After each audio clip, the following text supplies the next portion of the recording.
आयशा तू केड़ो सवाल पुछवा? खदीजा तो खदीजा हो, या बेन लफ्ज़र में ये तर्जुमो करे हु तो हु हुई। ए आयशा उहा तो उहा हुई। रब्बुल आलमीन उन्हें मजा मोहम्मद सल्लल्लाहु अलैहि वसल्लम के औलाद भी अता कयो। ताल्लुक ईअं निभाइबो, घरवारी सां ताल्लुक ईअं निभाइबो आहे।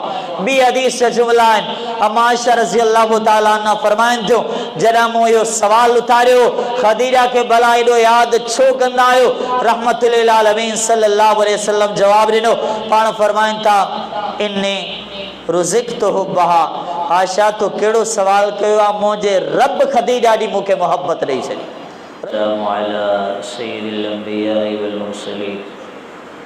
अम्मा बाद फ़ौज़ु बिल्लाहि समीइल अलीम मिनश शैतानिर रजीम अल्लज़ीना यहमिलूनल अर्श व मन हौलहु युसब्बिहूना बिहम्दि रब्बिहिम व युमिनूना बिहि व यस्तग़फिरूना लिल्लज़ीना आमनू रब्बना वसिअता कुल्ला शैइन रहमतन व इल्मा फ़ग़फ़िर लिल्लज़ीना ताबू वत्तबअू सबीलक वक़िहिम अज़ाबल जहीम। हर किस्म दी हमद सना कायनात जे ख़ालिक दिलन जे मालिक अल हलीमुल करीम अल अलीमुल हकीम अर रहमान अल मन्नान अल गफूरुल वदूद खैरुल फासिलीन अहसनुल खालिकीन रब्बुल आलमीन। दुरूद सलाम प्यारे पैगम्बर साकी कौसर इमाम अल-अंबिया इमाम आज़म मुहम्मदुर रसूलुल्लाह सल्लल्लाहु अलैहि वसल्लम जनते मुख्तसर हमने सलात का बाद निकाह इंसानी फितरत में दाखिला, इंसानी मिजाज, इंसानी तबीयत में दाखिला। याद रखो निकाह एक अहिड़ी तबीयत आहे, एक अहिड़ो मिजाज आहे, एक अहिड़ी फितरत आहे जे मुआशरे मां इन निकाह जी अहमियत ख़त्म थी वञे। याद रखो पोइ तव्हां इंसानियत बि ख़त्म थी वञे। दीन जो ख़ात्मो तो पंहिंजी जाइ ते आहे, ईमान जो ख़ात्मो तो पंहिंजी जाइ ते आहे। जे मुआशरे मां निकाह जी अहमियत ख़त्म थी वञे, अल्लाह रहम करे उन मुआशरे मां इज़्ज़तुनि जी अहमियत भी ख़त्म थी वेंदी। जे माहौल, जे इलाइक़े, जे सोसाइटी में निकाह की हैसियत ख़त्म थी वञे, याद रखो तव्हां गैरत भी मोकिलाए वेंदी। तॾहिं मुहम्मद रसूलुल्लाह सल्लल्लाहु अलैहि वसल्लम फरमायो अन निकाहु मिन सुन्नती, निकाह मु मोहम्मद जी सुन्नत आहे सल्लल्लाहु अलैहि वसल्लम। फमन रगिबा अन सुन्नती फलैसा मिन्नी, जेको शख्स मुंहिंजी सुन्नत खां एराज़ कंदो आहे, मुंहिंजी सुन्नत सां नफ़रत कंदो आहे, मुंहिंजी सुन्नत खां मुंहुं मोड़ींदो आहे, मुंहिंजी सुन्नत खे पसंदि नथो करे, फलैसा मिन्नी, चाहे कलमो भी पढ़ंदो हुजे पर मोहम्मद सां उनजो ताल्लुक़ न आहे सल्लल्लाहु अलैहि वसल्लम। मुसलमानों यकीनन चवण में या ॿुधण में ॾाढो आसान आहे त निकाह जी एतिरी अहमियत छो आहे, आख़िर छाजे करे, सबब कहिड़ो आहे जो निकाह के एतिरी वॾी अहमियत ॾिनी वई। पाण फरमाइनि था फलैसा मिन्नी, उनजो मूंसां ताल्लुक़ ई कोन्हे। इन जे लाइ परे न वञो, सिर्फ़ ऐं सिर्फ़ यूरोप जे मुआशरे ते गौर करियो। अॼो के सिर्फ़ अल्लाह रहम करे रोशन ख़्याल ऐं मॉडर्न दौर ते थोरो गौर करियो त मुआशरो दरिंदगी जी दास्तान बणिजी वञे थो, मुआशरो वहशत ऐं दहशत जो निशान बणिजी वञे थो। वो माहौल, वो इलाइको, वो कौम अल्लाह रहम करे गैरत वारी न बल्कि गैरत जी दुश्मन बणिजी वञे। उहे ज़ालिम इंसान जिन्हनि वटि निकाह जी अहमियत कोन्हे न, अल्लाह ताला रहम फरमाए उन मुआशरे में अमड़ जीजल जो को तारुफ़ ई कोन रहे। उन्हनि ज़ालिमनि खे ख़बर ई कोन्हे त वालिदा जो हक़ छा हूंदो आहे, वालिदा जी मोहब्बत छा हूंदी आहे। अॼु ही मॉडर्न दौर जंहिंजी तक़लीद करण जे लाइ मुसलमान हिक ॿिए जी ड्रोड़ में हिक ॿिए खां अॻिते निकिरणु चाहिनि था। अल्लाह ताला रहम करे यूरोप जी पैरवी में, ग़ुलामी में, हुनजी तक़लीद में मुस्लिम क़ौम एतिरी अॻिते निकिती आहे ऐं उहो दौर, उहो मुआशिरो उते पहुतो आहे। उन्हनि ज़ालिमनि जे कार्ड में वालिद जो नालो बि कोन लिखियलु हूंदो आहे। असां जिन्हनि जी तक़लीद करणु चाहियूं था, जे मुआशरे मां निकाह जी अहमियत ख़त्म थी वई, मुसलमान वो मुआशरो उते बि पहुतल आहे। उजागर करियो उन सुन्नत खे। यकीनन ही असांजी मजलिस, ये असांजी महफ़िल अल्लाह जे घर में असां मौजूद आहियूं, मुबारकबाद जे लाइक़ु आहे असांजो भाउ, जंहिंजी निस्बत सां असां गॾु थिया आहियूं, जंहिंजी वलीमे जी निस्बत सां असां गॾु थिया आहियूं। वरना रब ॼाणे तो शायदि को वलीमो हुजे जंहिंमें शराब न हुजे। हे मुस्लिम माहौल उते पहुतो, शायदि का शादी को निकाह हुजे जंहिंमें मौसीक़ी न हुजे, हे माहौल उते पहुतो आहे। पर न असांखे कॾहिं आम ही सादा बाराड़ी जा माण्हू बि चवनि था मौली साहब शरीयत पंहिंजी जाइ ते रखो, घोट असांजो आहे, मर्ज़ी असांजी हलंदी। मौली साहब हदीस जूं ॻाल्हियूं पाण वटि रखो, क़ुरान जूं ॻाल्हियूं पाण वटि रखो, निकाह असांजो, रिश्ता असांजा, नाता असांजा, मर्ज़ी बि असांजी हलंदी। अल्लाहु अकबर, किथे लिखियलु आहे त मर्ज़ी मुसलमान जी हलंदी? मर्ज़ी त मुंहिंजे रब जी हलंदी आहे। किथे लिखियलु आहे मुसलमान पंहिंजी मर्ज़ी जो ग़ुलाम हूंदो आहे? मुसलमान त रब जे फ़रमान जो ग़ुलाम हूंदो आहे।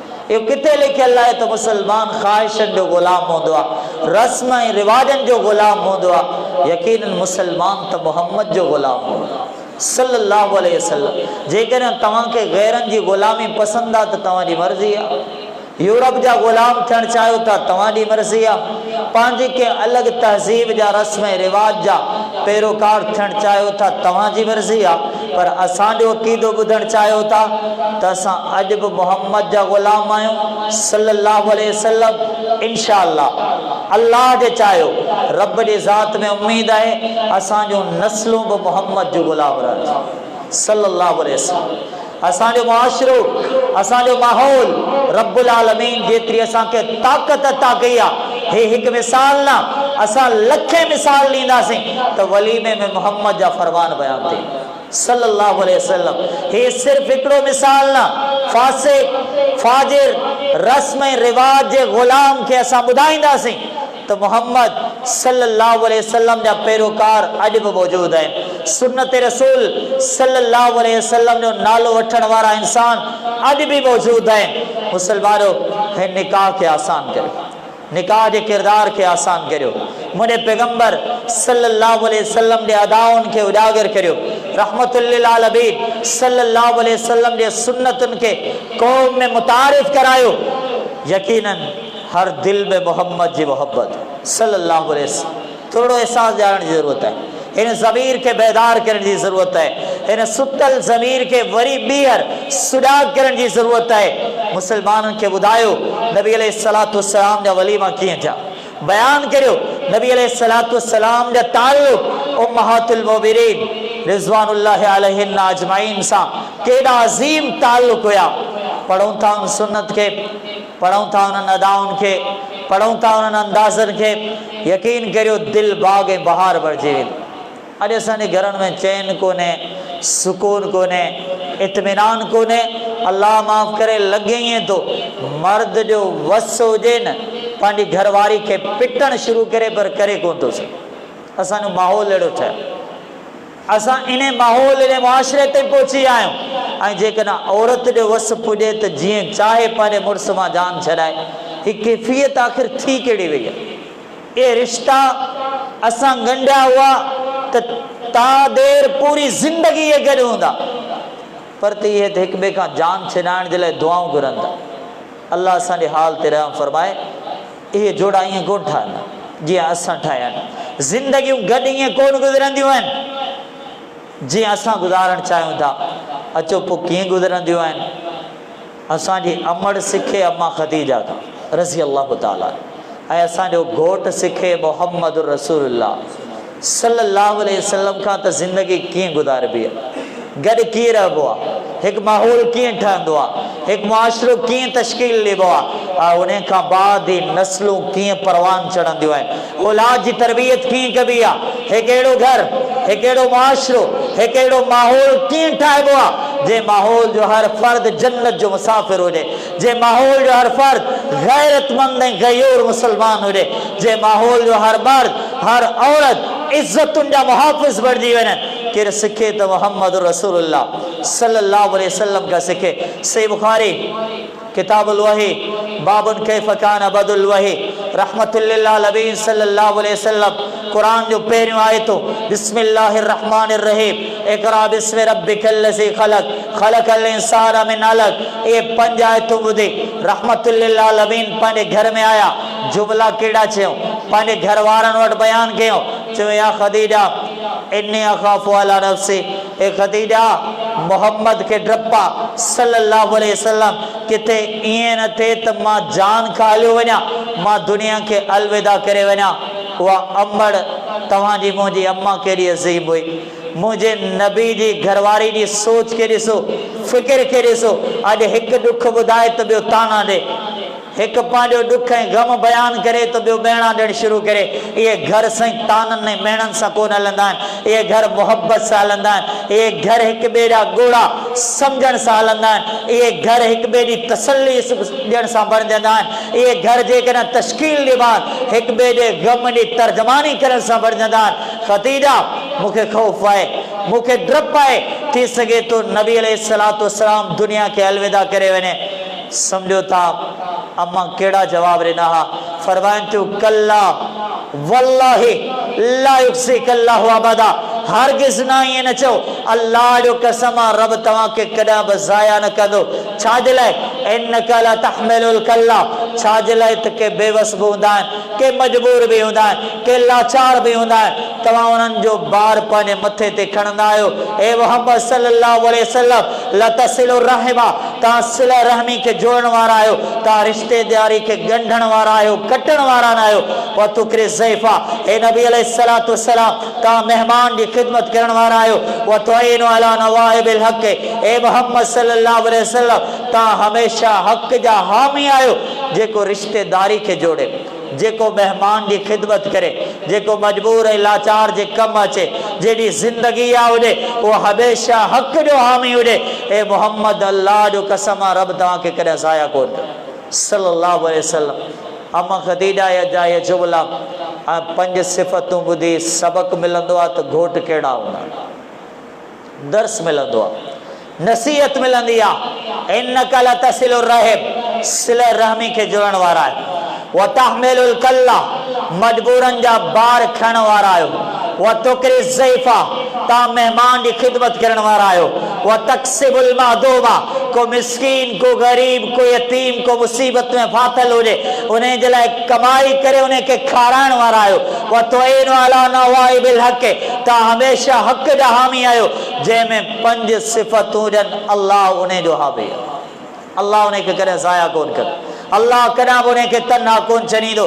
अम्मा ख़दीजा जा जुमला ॿुधाइनि था त घर वारा अहिड़ा हुजणु खपनि, घोट के अहिड़ा हुजणु खपनि जंहिंमें जज़्बात हुजनि, इंसानियत जी ख़िदमत जा जज़्बात हुजनि, मजबूरनि बेकसनि ऐं लाचारनि जी ख़िदमत जा जज़्बात मौजूदु हुजनि। इहो रिश्तो हो अम्मा ख़दीजा जो ऐं मोहम्मद जो सल्लल्लाहु अलैहि वसल्लम। असां छो न मोहब्बत सां चऊं अल्लाहुम्मा सल्लि अला मोहम्मद व अला आलि मोहम्मद।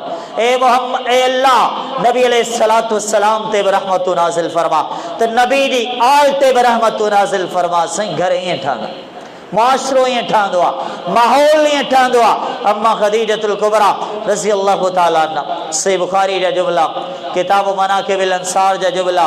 अम्मा ख़दीजा रज़ी अल्लाहु ताला अन्हा जी शादी जो बयान मौजूद है। जिब्रील अलैहिस्सलातु वस्सलाम आया, अल्लाह जा नबी ख़दीजतुल कुबरा तव्हां अची रहियूं आहिनि, जॾहिं हू अची वञनि तव्हां वटि पहुचनि, फ़क़रा सलाम मिन्नी, वमिन रब्बिहा इन्हें खदीजतुल कुबरा रज़ी अल्लाह अन्हा के चयो अॼु उन्हें जे रब उन्हें के सलाम चयो अॼु जिब्रील बि उन्हें के सलाम चयो केतिरो वॾो मक़ाम केतिरी वॾी इज़त है केतिरी वॾी हैसियत है खदीजा के बिशारत ॿुधाए छॾियो रब्बुल आलमीन उन्हें जो घर जन्नत में ठाहियो आहे ला सख़ब फीह वला नसब उन्हें घर में के क़िस्म जो को शोर कोन हूंदो का तकलीफ़ कोन हूंदी का परेशानी कोन हूंदी का दिक्कत कोन हूंदी का थकावट कोन हूंदी थकावट जी आहे ज़िंदगी परेशानी जी आहे ज़िंदगी उकताहट जी आहे ज़िंदगी कॾहिं बच्चन जो शोर आयो तो परेशान थी वियासीं कॾहिं पाड़े जो शोर आयो तो परेशान थी वियासीं कॾहिं औलाद जो शोर ऐं गुल ॿुधोसीं तो परेशान थी वियासीं केॾी अजीब हुई बिशारत खदीजा के अहिड़े घर जी बिशारत ॾियो जेको मोती मां ठहियलु हूंदो उन में को शोर बि कोन हूंदो उन में का थकावट बि कोन हूंदी जेकॾहिं चाहियो था दुनिया जे थकावटनि मां आज़ाद थी वञो पोइ घर वारे ऐं घरवारी जा रिश्ता निभाए वञो आख़िर इहा बिशारत मिली हुई त किथे मिली हुई ताजुद का पोत कोन मिली छा ख्याल नफली रोज़न का पोत कोन मिली कुरान की तिलावत का तो पोइ कोन मिली अम्मा खदीजा रज़ी अल्लाह ताला अन्हा नेकी जा केतिरा वॾा कम कया हुआ ज़कात ऐं सदकात ॾियण खां पोइ त कोन मिली हुई इहा बिशारत तॾहिं मिली हुई जॾहिं अम्मा खदीजा पंहिंजे घोट मोहम्मद की खिदमत कई सल्लल्लाहु अलैहि वसल्लम खिदमत कहिड़ी हुई खाधो तैयार कनि थियूं को ताम खणनि थियूं का खाइण जी शइ खणनि थियूं का पीअण जी शइ खणनि थियूं पहुचाइनि थियूं मोहम्मद रसूलुल्लाह सल्लल्लाहु अलैहि वसल्लम पाण मुर्स की खिदमत मोहम्मद सल्लल्लाहु अलैहि वसल्लम की खिदमत जे लाइ निकितियो तॾहिं रब सलाम मोकिलिया अल्लाहु अकबर रोज़ा बि हुआ सदकात बि हुआ ख़ैरात जी ज़िंदगी ज़कात जी ज़िंदगी रब जी बंदगी जी ज़िंदगी हुई एडी अजीम जिंदगी में के बे नेक अमल का पोइ बि बिशारत मिली सके थी पर बिशारत तॾहिं आई जॾहिं अम्मा खदीजा मोहम्मद की खिदमत लाइ वियूं सल्लल्लाहु अलैहि वसल्लम पैगाम आहे दुनिया की हर औरत जे लाइ त जेकॾहिं तव्हां मुड़ुस जूं ख़िदमत गुज़ार आहियो त उन में बि नेकी जी उमेद हुजे मेणो न हुजे तानो न हुजे एहसान जतलाइण वारी ॻाल्हि न हुजे उन में बि एहतसाब हुजे रब्बुल आलमीन का बदले जी उम्मीद हुजे तो रब्बुल आलमीन ज़रूर बदला दे तो इता अम्मा खदीजा रज़ी अल्लाह अन्हा जे अमल में मालूम थे तो जेकॾहिं घरवारी के बुलंद मकाम खपनि तो ज़िंदगी भर मुड़ुस जी खिदमत जो जज्बो पाण वटि रखे उन खां पोइ अम्मा आयशा जो बयान बि ॿुधूं था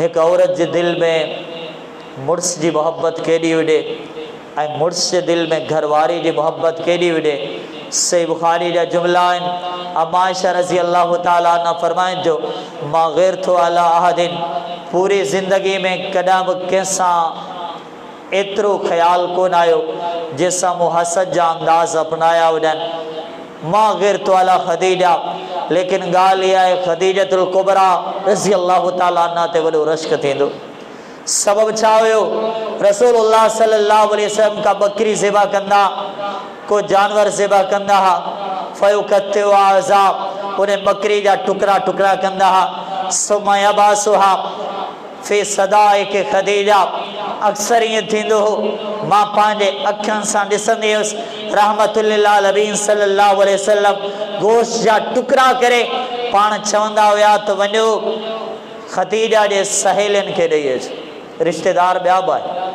तालुक वारा ॿिया बि आहे ॿिए जाइ ते बि वास्ता आहे मिटी माइटी ॿी जाइ ते बि मौजूदु आहे अम्मा आयशा फरमाइनि थियूं रहमतुल लिल आलमीन ईअं चवंदा हुया वञो खदीजा रज़ी अल्लाह ताला अन्हा जे सहेलियत वास्ते वारनि तालुक वारनि औरतनि खे तक़सीम करे ॾेई अचो पोइ अम्मा आयशा फरमाइनि थियूं कॾहिं सब्र कोन थींदो कॾहिं बर्दाश्त कोन थींदो दिलि में सिर जे ताज मोहम्मद जी मोहब्बत जो हुई सल्लल्लाहु अलैहि वसल्लम कॾहिं बर्दाश्त कोन थींदो ज़बान सां चई वेहंदी हुअसि ए मोहम्मद सल्लल्लाहु अलैहि वसल्लम लॻे ईअं थो त दुनिया में सिर्फ़ु हिकिड़ी औरत हुई खदीजा ए मोहम्मद सल्लल्लाहु अलैहि वसल्लम महसूस ईअं थो थिए एतिरो यादि कंदा उन्हें दुनिया में मौजूद भी कोने फानी दुनिया के वो अलविदा चई वही अल्लाह जा नबी छा जहान में का एक औरत हुई पान जवाब ॾींदे फरमाइन था वरी मोहब्बत सां आयशा इन्हा कानत व कानत मेणन में जिंदगी गुजारण वारो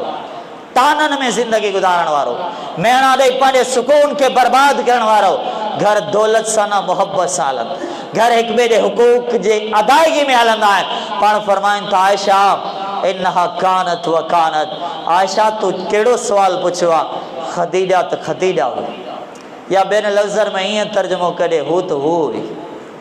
ए आयशा उहा त उहा हुई ऐं रब्बुल आलमीन उन मञा मोहम्मद सल्लल्लाहु अलैहि वसल्लम खे औलाद बि अता कयो। ताल्लुक़ ईअं निभाइबो, घरवारी सां ताल्लुक़ ईअं निभाइबो आहे। ॿी हदीस जा जुमला आहिनि, अम्मा आयशा रज़ी अल्लाह तआला अन्हा फरमाइनि थियूं जॾहिं मूं इहो सवाल उथारियो ख़दीजा खे भला एॾो यादि छो कंदा आहियो, रहमतुल लिल आलमीन सल्लल्लाहु अलैहि वसल्लम जवाब ॾिनो, पाण फरमाइनि था इन्नी रुज़िक़्तु हुब्बहा, आयशा तो कहिड़ो सवाल कयो आहे, मुंहिंजे रब ख़दीजा ॾी मूंखे मोहब्बत ॾेई छॾी रज़ी अल्लाह ताला। ये बयान, ये जुमला, ये अल्फाज तव्हांखे मूंखे नसीहत कनि था, काश ये ताल्लुकात वाबस्ता थी वञनि। लॻे ईअं थो अल्लाह जो कसम आहे असांजी औलाद कॾहिं नाफ़रमान कोन थी। पुटु ॾिठो हो त बाबा अम्मा खे ज़िंदगी भर दड़का ॾिना, उहो दड़का न सिखंदो त भला छा सिखंदो। माफ़ कजो, पुटु ॾिठो त मुंहिंजी अम्मा ज़िंदगी भर मुंहिंजे वालिद खे दड़का ॾिना आहिनि, जेकॾहिं उहो दड़का न ॾींदो त ॿियो छा कंदो। उहो पलियो ई हिन में आहे, उन जी परवरिश ई हिन में थी आहे, उहो परवान हिन में चढ़ियो आहे, उन ज़िंदगी में ॾिठो ई इहो आहे, उनजे घर में जेको थियो आहे उन ई उहो अपनायो आहे। हाणे जे दड़का ॾिए थो त ज़ालिम क़सूर तुंहिंजो आहे, शायदि हिन पुट जो बाद में क़सूर, पहिरियां तुंहिंजो क़सूर, पहिरियां ग़लती तुंहिंजी आहे, पहिरियां जुर्म तुंहिंजो आहे। उहो जंहिं शइ में परवान चढ़ियो आहे हू उहा ई करणु चाहे थो। सिखो मोहम्मद रसूलुल्लाह सल्लल्लाहु अलैहि वसल्लम खां, सिखो ख़दीजतुल कुबरा रज़ी अल्लाह ताला अन्हा खां त नबी अलैहिस्सलातु वस्सलाम जा ताल्लुकात कीअं रहिया हुया, इन ज़िंदगी में अदाऊं छा हुयूं। कुझु ॿियूं मंज़िलूं बि यादि अचनि थियूं, कुझु ॿिया मक़ाम बि यादि अचनि था। वॾा मोहब्बत जा अजीब अंदाज़ हुया इन घर में। अम्मा ख़दीजा रज़ी अल्लाह ताला अन्हा सां केॾी मोहब्बत हुई। सुनन अबी दाऊद किताब जिहाद जा ये जुमला, रसूलुल्लाह सल्लल्लाहु अलैहि वसल्लम जी न्याणी ज़ैनब रज़ी अल्लाह ताला, ख़दीजतुल कुबरा रज़ी अल्लाह ताला अन्हा जी न्याणी ज़ैनब रज़ी अल्लाह ताला अन्हा, जंग बदर खां बाद उन्हनि जो मुड़ुस अबुल आस बिन रबी कैदनि सां गॾिजी आयो आहे। मके जे माण्हुनि छा कयो, चवनि था फिदियो ॾियो, पंहिंजे कैदनि खे आज़ादु करायूं था। अबुल आस रज़ी अल्लाह ताला अन्हु जी क़िस्मत भली हुई ऐं वॾी अजीब इहा क़िस्मत हुई, वॾी अजीब इहा क़िस्मत हुई। त उन जे लाइ फिदियो कंहिं ॿिए कोन ॾिनो, उन खे छॾाइण जे लाइ फिदियो ॾिनो मोहम्मद जी न्याणी सल्लल्लाहु अलैहि वसल्लम। ज़ैनब रज़ी अल्लाह ताला अन्हा उन्हनि जो फिदियो ॾिनो हो, पर इहो फिदिये जी क़ीमत बि अजीब आई हुई। जॾहिं ज़ैनब रज़ी अल्लाह ताला अन्हा जी शादी थी हुई तॾहिं तोहफ़े में उन्हनि जी अम्मा यानी अम्मा ख़दीजा रज़ी अल्लाह ताला अन्हा उन्हनि खे पंहिंजो हिकिड़ो हार ॾिनो हो। इन हार सां मोहम्मद जो ताल्लुक़ बि सल्लल्लाहु अलैहि वसल्लम, इन हार सां मुंहिंजे नबी जो यादो बि सल्लल्लाहु अलैहि वसल्लम। जना फिदे जूं सभु क़ीमतूं आयूं, हर कंहिं पंहिंजे अंदाज़ में क़ीमत ॾिनी हूंदी, पर जॾहिं अबुल आस जे फिदे जी क़ीमत आई, मुंहिंजे नबी अलैहिस्सलातु वस्सलाम जी नज़र जॾहिं इन हार ते पई, हदीस अल्फाज़ आहिनि फ़रक़ लहा रिक़तन शदीदा, मोहम्मद सल्लल्लाहु अलैहि वसल्लम जीअं उन हार खे ॾिसनि था, मोहम्मद जहिड़ो दिल भला कंहिंजो सल्लल्लाहु अलैहि वसल्लम। फ़रक़ लहा शिद्दतन रिक़तन शदीदा, मोहम्मद सल्लल्लाहु अलैहि वसल्लम जो दिल इंतहा दर्जे ते नरम थी वियो। इन हार खे ॾिसी फरमाइनि था, ए मुंहिंजा साहबियो आराए तुम, सभिनी जो तव्हां फिदियो वठंदो, पर मोहम्मद जी हिकिड़ी राय आहे, अल्लाह अकबर, हाकिम हुजे तहिड़ो, हुक्मरान हुजे तहिड़ो हुजे, फिलफोर चवंदा, डायरेक्ट चवंदा, हुक्मनामो जारी करना त अबुल आस बग़ैर फिदिये जे आज़ाद आहे। पाण फरमाइनि था, मुंहिंजा साहबियो मुंहिंजी हिकिड़ी राय आहे, तव्हां खां राय वठणु चाहियां थो, मुंहिंजी हिकिड़ी तमन्ना आहे, हे हार ॾिसी मुंहिंजा साहबियो ईअं सम्झो पाण मशवरो तलब करे रहिया साहबा खां, हे मुंहिंजा साहबियो अबुल आस खे बग़ैर फिदिये जे आज़ाद करे छॾियो। उहे ताल्लुक़ हुया, उहो घराणो हो, उहे वास्ता हुया, काश इहे ताल्लुक़ ॾींहं क़ाइमु थी वञे जीअं मोहम्मद रसूलुल्लाह सल्लल्लाहु अलैहि वसल्लम के अम्मा खदीजा रज़ी अल्लाह ताला अन्हा जी ज़िंदगी जो अदाऊं बि यादि हुयूं, अल्फाज बि यादि हुआ। अल्लाह अकबर लॻे थो त आवाज़ बि यादि हो। सही बुखारी जा जुमला आहिनि, छा मक़ाम हो अम्मा खदीजा रज़ी अल्लाह ताला अन्हा जो। इन हदीस के आयशा रज़ी अल्लाह ताला अन्हा ही बयान कनि थियूं, फरमाइनि थियूं हिकु मौक़ो अहिड़ो आयो ॿाहिरि बीही खदीजा रज़ी अल्लाह ताला अन्हा जी भेण हाला नबी अलैहिस्सलातु वस्सलाम खां अंदर अचण जी इजाज़त घुरी। जॾहिं पंहिंजे लफ़्ज़नि में पंहिंजे अल्फाज में चयूं ते मोहम्मद सल्लल्लाहु अलैहि वसल्लम मां अंदर अचण जी इजाज़त चाहियां थी, आयशा रज़ी अल्लाह ताला अन्हा फरमाइनि थियूं फ़अरफ़ लहा इस्तिज़ान खदीजा, नबी अलैहिस्सलातु वस्सलाम के उते खदीजा रज़ी अल्लाह ताला अन्हा जो आवाज़ यादि अची वियो। छो जो खदीजा रज़ी अल्लाह ताला अन्हा जी भेण जो आवाज़ खदीजा रज़ी अल्लाह ताला अन्हा सां मिलंदो। फरता अलहा, इन आवाज़ जी मुमासिलत मोहम्मद जे यादुनि खे ताज़ो करे छॾियो सल्लल्लाहु अलैहि वसल्लम। इन आवाज़ जी मुमासिलत मोहम्मद रसूलुल्लाह सल्लल्लाहु अलैहि वसल्लम के पंहिंजी घरवारी खदीजा रज़ी अल्लाह ताला अन्हा यादि ॾियारे छॾी। फरता अलहा, आयशा रज़ी अल्लाह ताला अन्हा फरमाइनि थियूं नबी अलैहिस्सलातु वस्सलाम जे चेहरे ते वरी रिक़त तारी थी वई। नबी अलैहिस्सलातु वस्सलाम जे चेहरे ते नरमी जा आसार तारी थी विया ऐं एॾे अजीब रिक़त जा अंदाज़ तारी थिया। फरमाइनि थियूं मोहम्मद अल्लाह सां मुखातिब थिया सल्लल्लाहु अलैहि वसल्लम ऐं चवणु लॻा अल्लाहुम्मा हालतो, ए अल्लाह मूं सम्झो मुंहिंजी खदीजा आहे लेकिन ही तुंहिंजी भेण आहे। छा ते यादि हो, छा मोहब्बत हुई, छा इहो घराणो हो, केॾा अज़ीम इहे ताल्लुक़ हुया। अल्लाह असांजे हाल ते रहम फरमाए। इहा ताल्लुकात इहे वाबस्तगियूं असांजे माशरे में ख़तमु थी चुकियूं आहिनि। निकाह जी अज़मत छा आहे, निकाह जो मामिलो छा आहे, निकाह खां बाद हिक ॿिए सां ताल्लुकात कहिड़ा हुजणु खपनि, निकाह खां बाद रवैया कहिड़ा हुजनि। तलख मिज़ाज, तलख रवैया, शिद्दत वारा रवैया, कावड़ वारा रवैया, ताने वारा रवैया, नफ़रतुनि वारा रवैया, असांजा मिज़ाज अहिड़ा बणिजी विया त असांजे मिज़ाज ते कावड़ ग़ालिब अची चुकी आहे। अल्लाह असांजे हाल ते रहम फरमाए। का औरत सिखे त मां खदीजा का सिखे रज़ी अल्लाह ताला अन्हा, को मर्द सिखे त मोहम्मद रसूलुल्लाह सल्लल्लाहु अलैहि वसल्लम का सिखी वठे। ताल्लुकात ॿिया बि हुया। अम्मा आयशा रज़ी अल्लाह ताला अन्हा जो तज़किरो करियूं था, मिसाल सां सम्झाईंदो हलां इहे केॾियूं अज़ीम मोहब्बतूं हुयूं, केॾा अज़ीम ताल्लुकात हुया ऐं घर कीअं हलंदा आहिनि इन लफ़्ज़नि मां सम्झी वञो। आयशा रज़ी अल्लाह ताला अन्हा फरमाइनि थियूं ज़िंदगी में के मौक़ा अहिड़ा बि आया त मां निमाज़ न पढ़ंदी हुयुसि, मुंहिंजो पीरियड हो जंहिंमें मूंखे निमाज़ न पढ़णी हुई।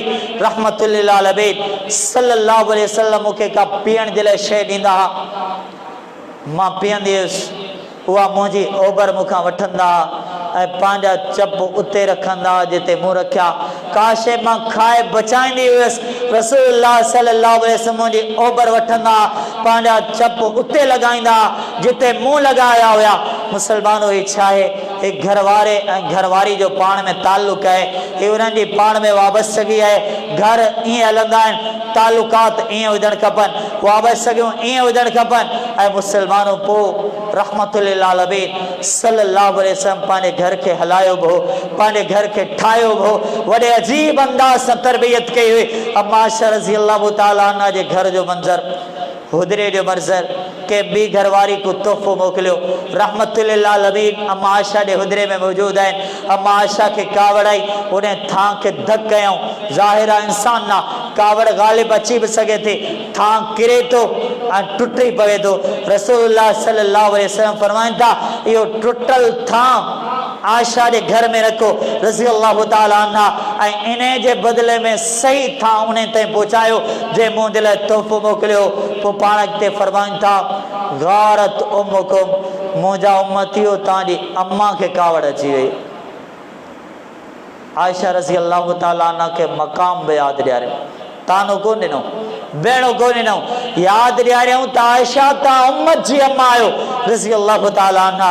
उन खां बाद फ़ैसिलो बि ॿुधाए छॾियऊं, आहे को दड़को, आहे को भेणो, ख़ानदान जा भेणा, नसरनि जा भेणा, मुस्तक़बिल जा भेणा, जिंदगी भर जे लाइ मायूसी जा मेणा, एक ॿिए खां बाइकाट जा मेणा, रिश्ता टोड़ण जा मेणा, तलाक जा मेणा ऐं ताना असांजे घर में शायदि इहो ई हले थो, पर मोहम्मद सल्लल्लाहु अलैहि वसल्लम जे घर में काड़ी शइ कोन्हे।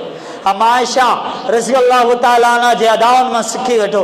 उन खां बाद उम्महातुल मोमिनीन जी कैफ़ियत छा हुई, उम्महातुल मोमिनीन जा जज़्बात छा हुया, उम्महातुल मोमिनीन जे दिल में ईमान कहिड़ो हो। ज़ैनब बिन्त जहश रज़ी अल्लाह तआला अन्हा जी ज़िंदगी जो मंज़र आहे। जॾहिं ज़ैद बिन हारिसा आया, नबी अलैहिस्सलातु वस्सलाम मोकिलियो, वञो ज़ैनब बिन्त जहश खे पैगाम ॾियो त मोहम्मद सल्लल्लाहु अलैहि वसल्लम उन सां निकाह करणु चाहिनि था जीअं पोता ज़ैद बिन हारिसा चवनि था जीअं साम्हूं आयुसि मुंहिंजे मथां हैबत तारी थी वई, उन्हनि जी अज़मत यादि आई, उन्हनि जो मक़ाम यादि आयो, कंध झुकाए बीहां थो ऐं नबी अलैहिस्सलातु वस्सलाम जो पैगाम पहुचायां थो।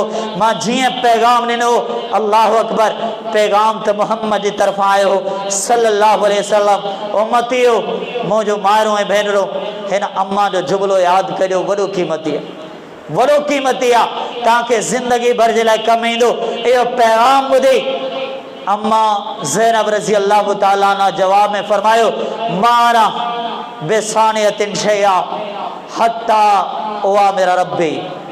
इन जुमिले में वॾो सबक़ आहे, इन जुमिले में वॾो दर्स आहे। फरमाइनि थियो माना बेसानियतिन शैया हत्ता उवा मेरा रब्बी।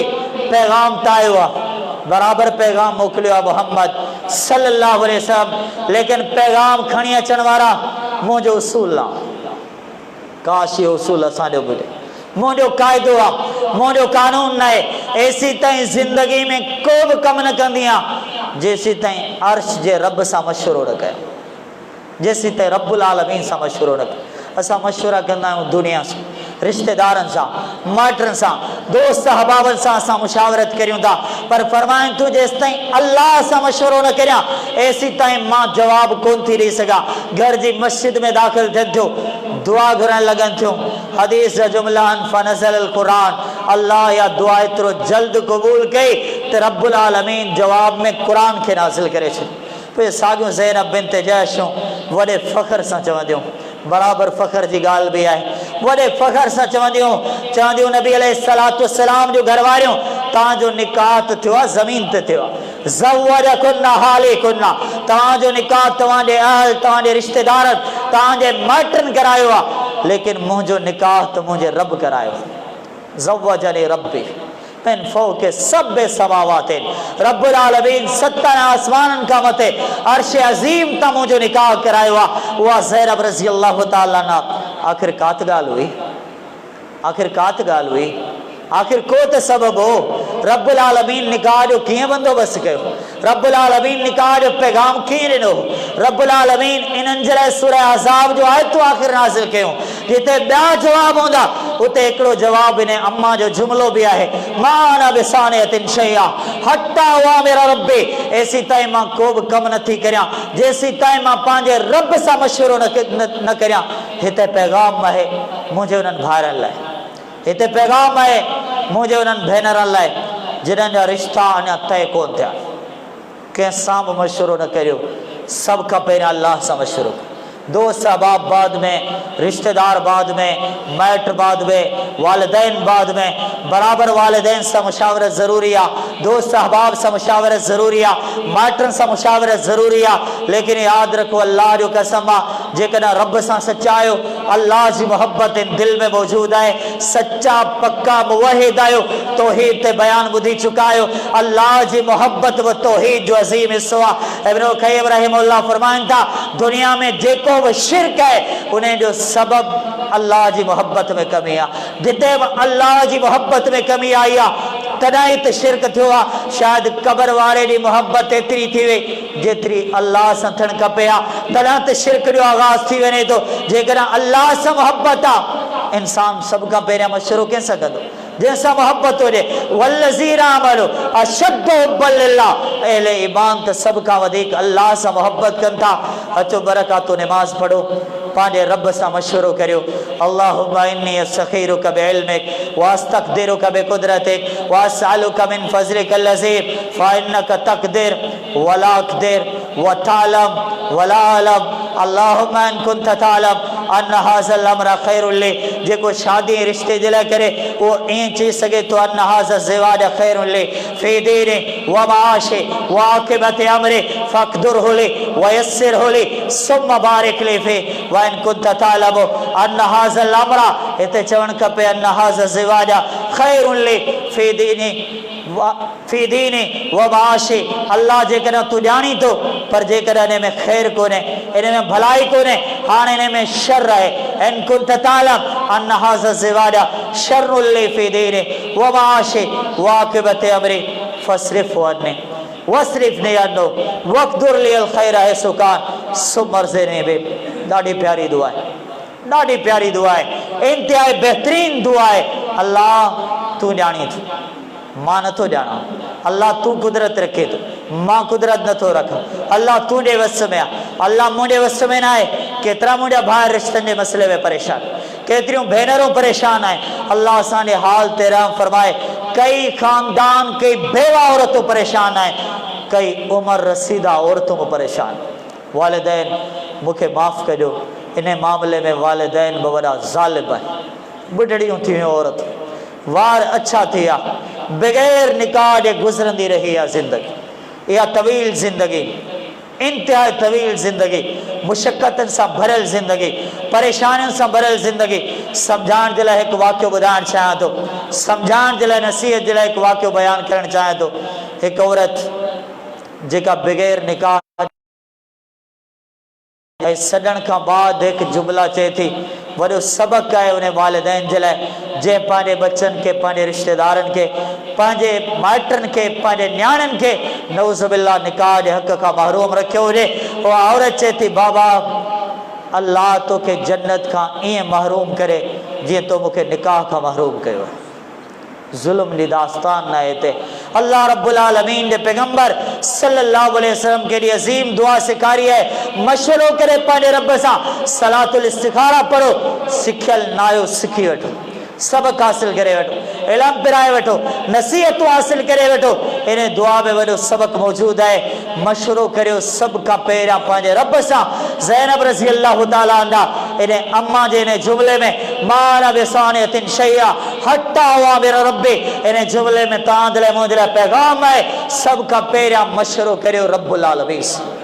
इंशाअल्लाह इंशाअल्लाह अल्लाह जी ज़ात में उम्मीद आहे। जेको मशवरो रब सां कंदो वो परेशान कोन थींदो, वो गमज़दा कोन थींदो, वो नुक़सान में कोन वेंदो। यकीन ॼाणो जेकर असां रब सां मशवरे में सच्चा आहियूं, अल्लाह कॾहिं बि असांजे दुआउनि खे ज़ाया कोन कंदो। अल्लाह खाली हथनि खे खाली कोन मोटाईंदो। इंशाअल्लाह ज़िंदगी जो मुस्तक़बिल रोशन हूंदो। इंशाअल्लाह आइंदा ईंदड़ नस्लनि जो मुस्तक़बिल भी रोशन हूंदो। असांखे सम्झणु खपे उम्महातुल मोमिनीन रिज़वानुल्लाहि अलैहिन अजमाइन जी ज़िंदगी मां। उन खां बाद तज़किरो करियूं था अम्मा जुवायरिया रज़ी अल्लाह ताला अन्हा जो। पहिरियां टाइम हुआ, औकात हुया, लम्हात हुया। इमाम अलबानी वटि हिकु औरत आहे, उन वॾो अजीब सवाल कयो। मुझे भेनर लाइ वॾो सबक़ आहे इन सवाल में। चवण लगी, ये शेख मूंसां वॾो मसलो आहे, निकाह खां पहिरियां, शादी खां पहिरियां ईमान जी लज़्ज़त भी दिल में महसूस थींदी हुई, तिलावत जी मिठास भी दिल में महसूस थींदी हुई। उन खां बाद ज़िंदगी जे हर इबादत जी लज़्ज़त मूंखे महसूस थींदी हुई। पर शेख साहब मसलो इहो आहे, निकाह खां पोइ अहिड़ो मामलो न आहे। न तिलावत में साॻी लज़्ज़त रही आहे, न इबादत में साॻी मिठास रही आहे। ए शेख तव्हां खां हिकिड़ो सवाल करण आई आहे, इहा वरी मिठास, इहा लज़्ज़त दिल में मां कीअं महसूस करे सघां थी। कुर्बान वंजे फुक़हा जी फ़क़ाहत ते शेख अलबानी रहमहुल्लाह केॾो अजीब जवाब ॾियनि था। पुछनि था, औरत तुंहिंजे मुड़ुस सां मामलो कीअं आहे? औरत के वॾो ताजुब चए थी, शेख मुझे सवाल आहे, इबादत में मिठास कीअं मिलंदी? पर तव्हां जवाब ॾियण जे बजाए कहिड़ो अजीब सवाल कयो आहे त मुंहिंजे मुड़ुस सां ताल्लुक़ कीअं आहे? शेख अलबानी रहमहुल्लाह फरमाइनि था, मामलो इहो आहे, मूंखे मोहम्मद जो फरमान यादि अची वियो आहे सल्लल्लाहु अलैहि वसल्लम। दुनिया जी का बि औरत ऐसी ताईं इबादत जी मिठास नथी चखे सघे जेसी ताईं पंहिंजे मुड़ुस जे हुकूक जी सही अदायगी न करे। ऐसी तरह तोखे इबादत जी मिठास कोन मिलंदी। मामलो इहो आहे, सबबु इहो आहे, जेकॾहिं इबादत जी लज़्ज़त खां तव्हां mahrum थी आहियो, उन जो सबबु इहो आहे त तव्हां हक़ अदा कोन कयो आहे। उम्महातुल मोमिनीन जी इबादत जो अंदाज़ छा हो? जुवैरिया रज़ी अल्लाहु ताला अन्हा फजर नमाज़ पढ़नि थियूं, मुसल्ले ते वेहनि थियूं, एतिरो वेहनि थियूं, एतिरो वेहनि थियूं, हता कि मंझंदि जो टाइम थी वञे थो। लम्हात हुया, औकात हुया, कमकार इन्हनि जा बि हुया, ज़िंदगी इन्हनि जी बि हुई, मशगूलियत इन्हनि जी बि हुई, पर हर कम खां पहिरियां उन्हनि इबादत खे हैसियत ॾिनी हुई। असांजे मुस्लमान भाइरनि ऐं भेनरनि खे सम्झणु खपे त उम्महातुल मोमिनीन जी ज़िंदगी केतिरी अज़ीब हुई, इन ज़िंदगी में केतिरा वॾा सबक़ हुया। उन खां बाद तज़किरो करियूं था उम्म हबीबा रज़ी अल्लाहु ताला अन्हा जो। इहा हबा जी मुंहिंजी अम्मा आहे, हदीस सां केतिरो प्यार हो। जॾहिं ख़बर पई बाबा दुनिया मां इंतकाल करे विया आहिनि, अबू सुफियान रज़ी अल्लाहु ताला दुनिया में कोन रहिया आहिनि, 3 ॾिहाड़ा गुज़रिया, ख़ुशबू घुरायूं जिस्म ते लॻाइनि थियूं। मसलो सम्झाइणु चाहियां थो, औरत घर मां निकिरे त ख़ुशबू न लॻाए, घर में ख़ुशबू लॻाए सघे थी, एतिरे हद ताईं इजाज़त आहे, पर यादि रहे त कंहिं गैर मर्द ताईं उनजी ख़ुशबू महसूस न थी सघे। उन खां बाद फरमाइनि थियूं मूंखे ख़ुशबू जी का बि ज़रूरत कोन्हे, पर मूं घुराई इन करे आहे त मूंखे मोहम्मद जो फरमान यादि आहे सल्लल्लाहु अलैहि वसल्लम। केतिरी उनखे हदीस सां मोहब्बत हुई, केॾा उनखे फरामीन रसूल सल्लल्लाहु अलैहि वसल्लम यादि हुआ। ख़ाली यादि बि कोन हुआ, पर मुसलमानो उन्हनि अमल करे ॾेखारियो। इहे तव्हांजो मुंहिंजो भाइरूं आहिनि, तव्हांजो मुंहिंजो माइरूं आहिनि। उन्हनि दुनिया खे मैसेज ऐं पैगाम ॾेई छॾियो हुयो त नबी अलैहिस्सलातु वस्सलाम जा फरमान कीअं यादि कबा आहिनि। सफ़िया रज़ी अल्लाहु ताला अन्हा अवांजी मुंहिंजी अम्मा आहे, वलीमा थिया, निकाह थिया, शादियूं थियूं, चाहियूं था दुनिया में वाह वाह थिए, शोहरत थिए, नाला हुजनि। मुंहिंजो भाउ को घोट सोचे थो किथे का कमी न रहिजी वञे, एतिरी वॾी शोहरत हुजे त दुनिया वाह वाह चए, दुनिया में नालो हुजे, मुआशरे में एतिरो वॾो नालो थी वञे त माण्हुनि में चर्चो हुजे त साईं निकाह त फलाणे कयो, शादी त फलाणे कई, छॾणो त फलाणे ॾियो, कार्ड त फलाणे ॾियो, ॼञ त फलाणे ॾे निकाह ऐं शादी में मौजूदु हुई। तव्हांजा बि वलीमा हूंदा ऐं ॿिए पासे महबूब मोहम्मद जो बि वलीमो सल्लल्लाहु अलैहि वसल्लम। सही बुखारी सही मुस्लिम जा जुमला। अनस रज़ी अल्लाहु ताला अन्हु फरमाइनि था मुंहिंजे नबी मूंखे मोकिलियो हो त वॾो मोहम्मद जे वलीमे जी दावत ॾेई अच सल्लल्लाहु अलैहि वसल्लम। घोट केरा मोहम्मद रसूलुल्लाह सल्लल्लाहु अलैहि वसल्लम। हे अनस रज़ी अल्लाहु ताला तव्हां वञो नबी अलैहिस्सलातु वस्सलाम जे वलीमे जी दावत ॾेई अचो। अनस रज़ी अल्लाहु ताला अन्हु फरमाइनि था जे वलीमे में गोश्त जो तसव्वुर ई कोन। अल्लाहु अकबर। उन खां बाद पाण फरमाइनि था जॾहिं सहाबा किराम बिन लज़्ज़र में जॾहिं मोहम्मद जी ॼञ आई हुई, जॾहिं मोहम्मद सल्लल्लाहु अलैहि वसल्लम जी बारात आई हुई, जॾहिं मुंहिंजे अवांजे महबूब जा दावती माण्हू आया, जॾहिं नबी अलैहिस्सलातु वस्सलाम जो भत खाइण जे लाइ नबी अलैहिस्सलातु वस्सलाम जा दावती आया, जॾहिं मुंहिंजे नबी जी शादी खां पोइ वलीमो थियो त मुंहिंजे नबी अलैहिस्सलातु वस्सलाम ऐलान कयो मुंहिंजा साहबियो जंहिं वटि जेको कुझु आहे खणी अचो। साहबी खणी आया, दस्तरखान ते उन्हनि शयुनि खे सजायो हुयो। छा हो? पनीर हुयो, थोरो को गिहु हुयो, के चंद टुकड़ा हुया कंहिं खाधे जा, उन्हनि खे मिलायो वियो, उन्हनि जी कुटी ठाही वई। फ़कानत वलीमतु रसूलिल्लाहि सल्लल्लाहु अलैहि वसल्लम। उम्मतियो ला इलाहा इल्लल्लाह पढ़ण वारो इहो मोहम्मद जो वलीमो सल्लल्लाहु अलैहि वसल्लम। छा ख़्याल आहे? नबी अलैहिस्सलातु वस्सलाम जी इज़त खां मथे अल्लाह जो कसम कंहिंजी इज़त कोन्हे। जेकॾहिं उन्हनि इहो वलीमो कयो आहे, एतिरी सादगी सां वलीमो कयो आहे त पोइ मुसलमानो असांजा अंदाज़ कहिड़ा हुजनि। मां छो न पढ़ा अल्लाहुम्मा सल्लि अला मोहम्मद वाला आले मोहम्मद। अल्लाह उन ख़ानदान ते उन आल ते मोहम्मद रसूलुल्लाह सल्लल्लाहु अलैहि वसल्लम ते रहमत नाज़िल फरमाए। जेतिरा दफ़ा दरूद पढ़ो मुसलमानों घटि आहे, जेतिरा दफ़ा दरूद पढ़ो मुसलमानों घटि आहे, जेतिरा दफ़ा मोहब्बत जो इज़हार कयूं घटि आहे। अलमे हुयो आहे ज़बान ते मोहब्बत आहे, अमल में कोन्हे। शादी कीअं कंदासीं? जीअं मुआशरो चवंदो, जीअं मोहम्मद सल्लल्लाहु अलैहि वसल्लम कई आहे ईअं न। जीअं नबी अलैहिस्सलातु वस्सलाम वलीमो कयो आहे, मुसलमानों ईअं असां नथा करणु चाहियूं जीअं मुआशिरो करणु चाहे थो। मुसलमानों अचो मुआशिरो अहिड़ो ठाहियो, माहौल अहिड़ो ठाहियो जहिड़ो मुआशिरो ऐं माहौल मुहम्मद रसूलुल्लाह सल्लल्लाहु अलैहि वसल्लम सहाबा किराम जो ठाहियो।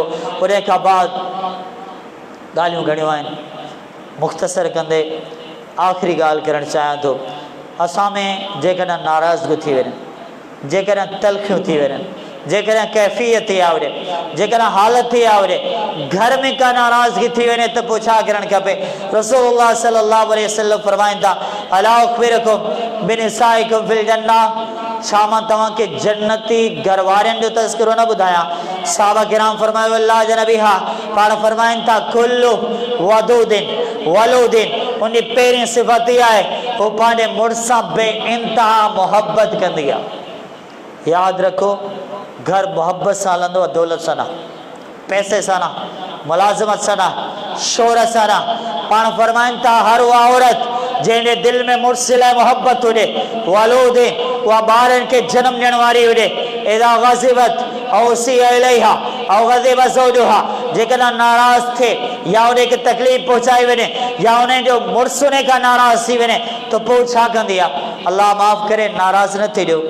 वो नाराज़ थी पंहिंजे माइटनि में कोन हली वेंदी, वो नाराज़ थी पूरी ज़िंदगी जा ताना ऐं मेण कोन ॾींदी, वो नाराज़ थी माहौल ऐं मुआशिरे में बयान कोन कंदी, वो नाराज़ थी पूरे पाड़े में ऐलान नौज़ वेला कोन कंदी आहे, वो नाराज़ थी मुड़ुस जी गिला ऐं ग़ीबत कोन कंदी आहे, वो नाराज़ थी नाशुक्री मुड़ुस जे ख़िलाफ़ आवाज़ कोन उथारींदी आहे। जॾहिं वो नाराज़ थींदी आहे, जन्नती घरवारी, जन्नती औरत वरी बि पंहिंजे मुड़ुस ॾांहुं अचे थी ऐं चए छा थी, हाज़िही यदी फी यदिक, हे मुंहिंजो हथु आहे, हे मुंहिंजे सिर जा ताज तुंहिंजे हथ में आहे, जेको चाहे मुंहिंजे लाइ फ़ैसिलो कर।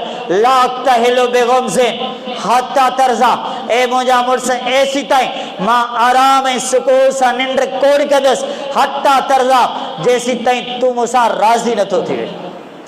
जेकॾहिं असांजे घर में अहिड़ो माहौल हुजे, असांजे घर में अहिड़ा मनाज़िर हुजनि, यकीनन असांजो औलाद फ़रमाबरदार थी, यकीनन ईंदड़ नस्लो नरम मिज़ाज बणिजी वेंदी, यकीनन असांजो औलाद अख़लाक़ जो पैकर बणिजी वेंदो, यकीनन असांजो औलाद असांजे अखियुनि जो ठार बणिजी वेंदो।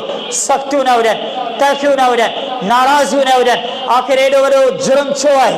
सोचण जी ॻाल्हि आहे। पाण फरमाइनि था का औरत पंहिंजे मुड़ुस खां नाराज़ थी वञे, नाराज़ थियण खां बाद राति गुज़ारे, उन ते अल्लाह जा मलाइक लानत कंदा। सोचण जी ॻाल्हि आहे, फ़रिश्तनि खे लानत जी भला कहिड़ी ज़रूरत पइजी?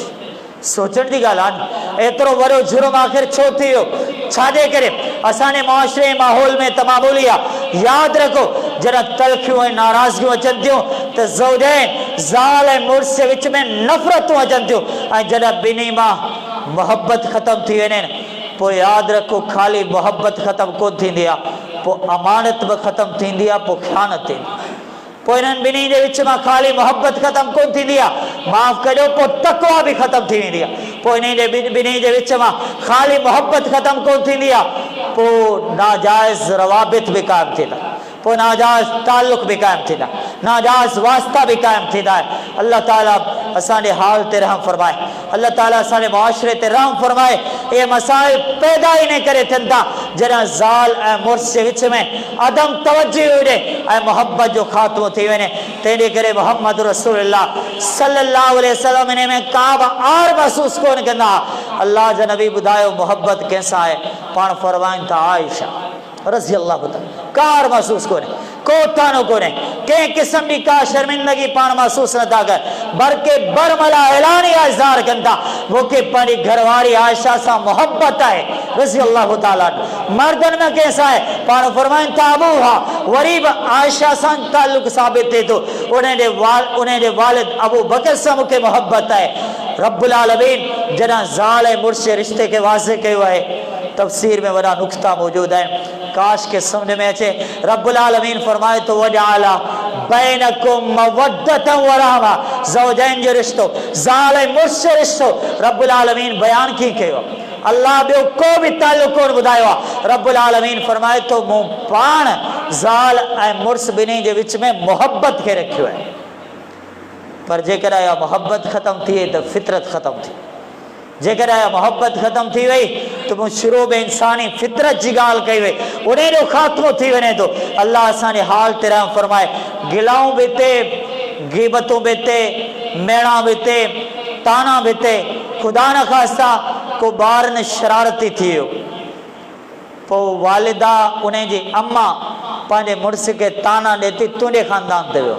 ऐं जे मुड़ुस खे कावड़ आई त वरी घरवारी खे ताना ॾिए थो, तुंहिंजे ख़ानदान ते वियो आहे। असांजी ज़िंदगी जेकॾहिं ईअं गुज़रे, अल्लाह असांजे हाल ते रह, अल्लाह ताला असांजे हाल ते रह फरमाए। पंहिंजे घर खे नरमी सां हलाइणु सिखो। हुन लिबासुल लकुम व अंतुम लिबासुल लहुन्ना। सिर्फ़ तर्जुमे ते गौर करियो न, मसलो सम्झ में अची वेंदो। अल्लाह ताला फरमाए तो तव्हांजे लाइ लिबास, तव्हां उन्हनि जे लाइ लिबास। औरत ऐं मर्द हिक ॿिए जे लाइ पर्दो आहे। मुड़ुस पंहिंजी घरवारी जे लाइ पर्दो आहे, घरवारी पंहिंजे मुड़ुस जे लाइ पर्दो आहे।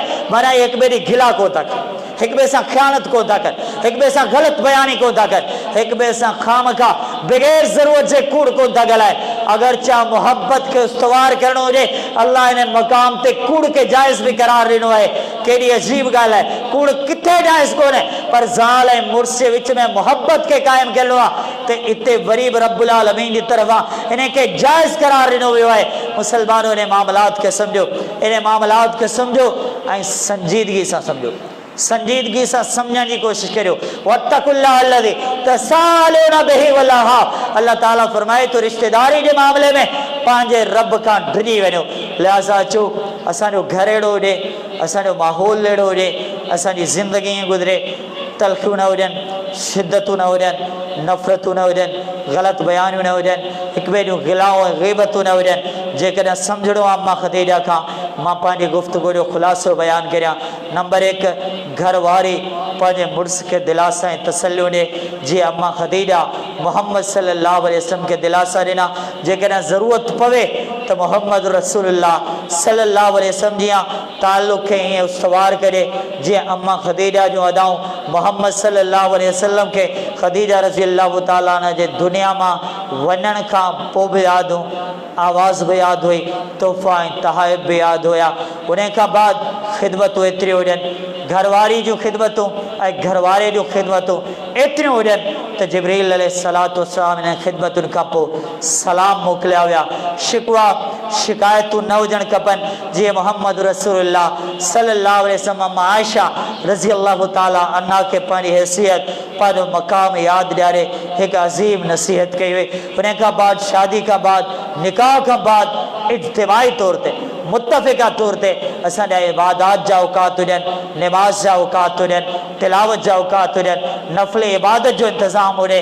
जीअं जुवैरिया रज़ी अल्लाह ताला अन्हा जा लम्हात हुया, उन्हनि जी ज़िंदगी बि हुई।